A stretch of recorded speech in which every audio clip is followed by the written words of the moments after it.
Museum and Cultural Center present The Right People, a Sunday afternoon in Lincolnville. This is the second show of this kind that we've had here as fundraisers for the museum.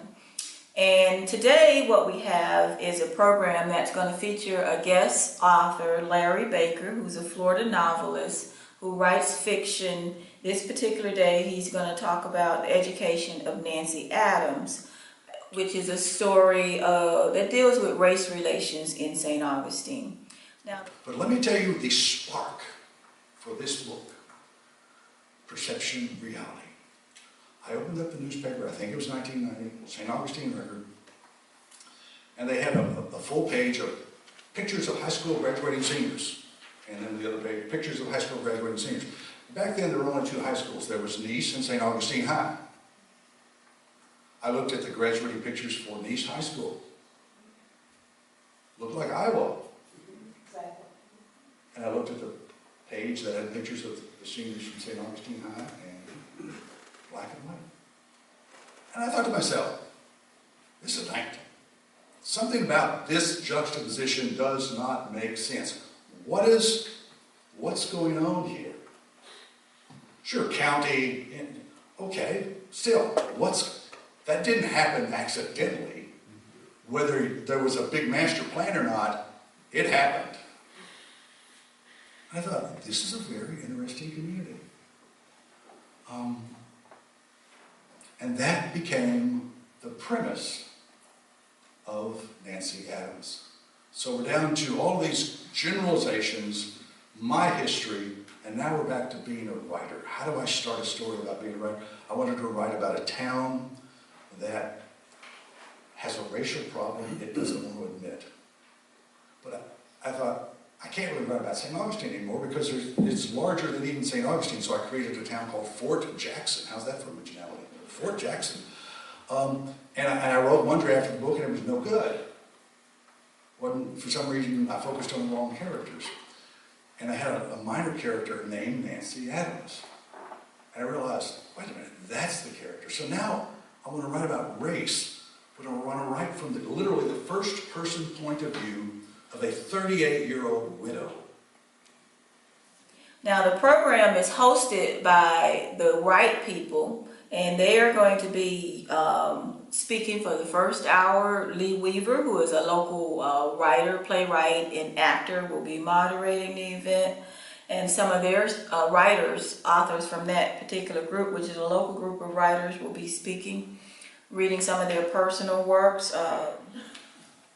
Our next participant is my favorite participant.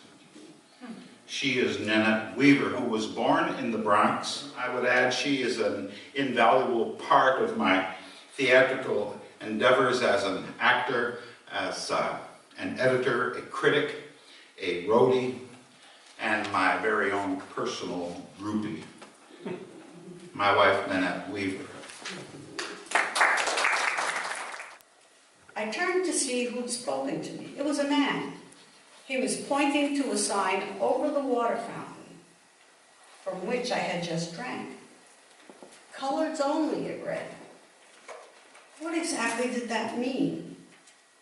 He must have seen the puzzled look on my face and pointed to another sign a few feet away. White zone. That's where you drink. You must be a Yankee, he said. Yeah, you're a Yankee girl, all right.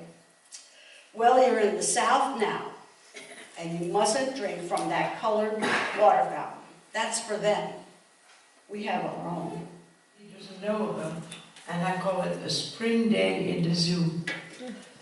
What else do you do but watching the monkeys or the kids?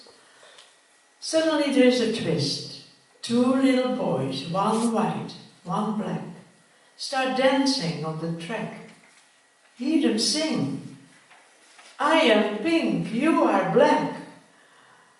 The laughter and the dance. I am black and you are pink. A zoo day in the spring. I read this poem because it shows that children do not see color. And I wish the whole world would not see color and would just see the person. My mom would always say, Mr. Swilly had the best meat in town, and she would often send me to the store to get calf's liver, and she would make liver and onions. It was so good. Lots of ketchup. And my brother, Roland, would make us bologna sandwiches with lots of mayo and mustard on fresh, bright, white bread.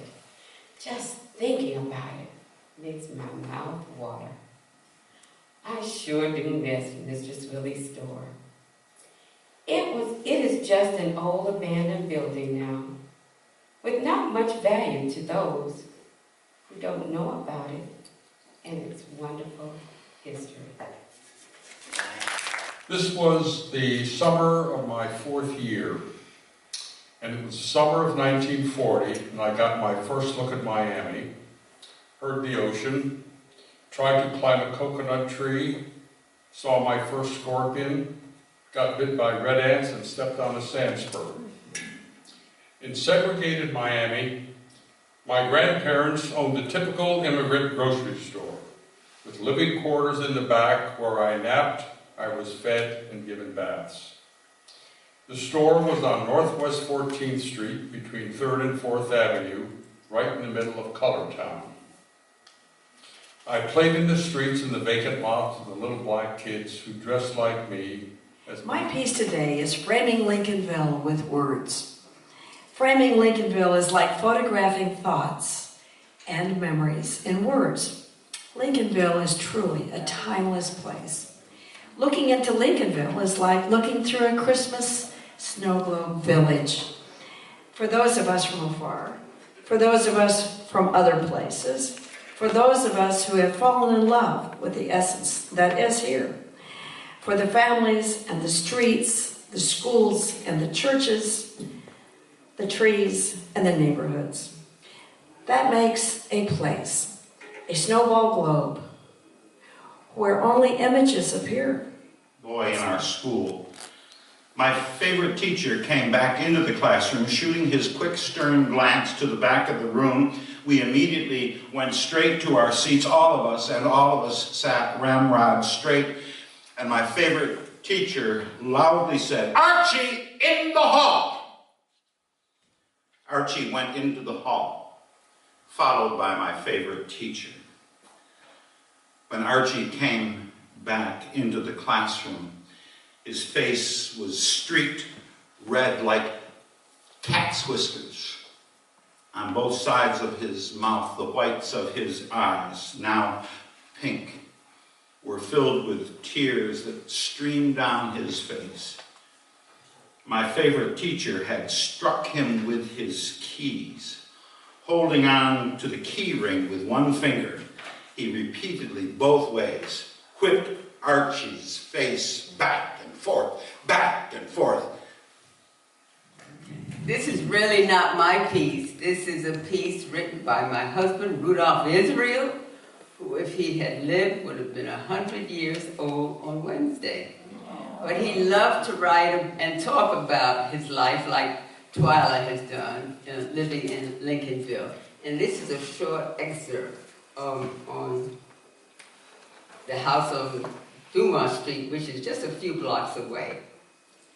The house that I lived in at an early age of my life was situated on Dumas Street. The house was a 2-story building with a front porch up and down, with a large land mass consisting of a fig tree, banana tree, and an outhouse in the extreme rear. There was also a chicken coop with chickens running around the yard. There also was inside a living room, a kitchen, and fondly remembered a hall tree. In this theater room, and thank you to the right people. And what they're doing is really supporting the Lincolnville Museum. We're just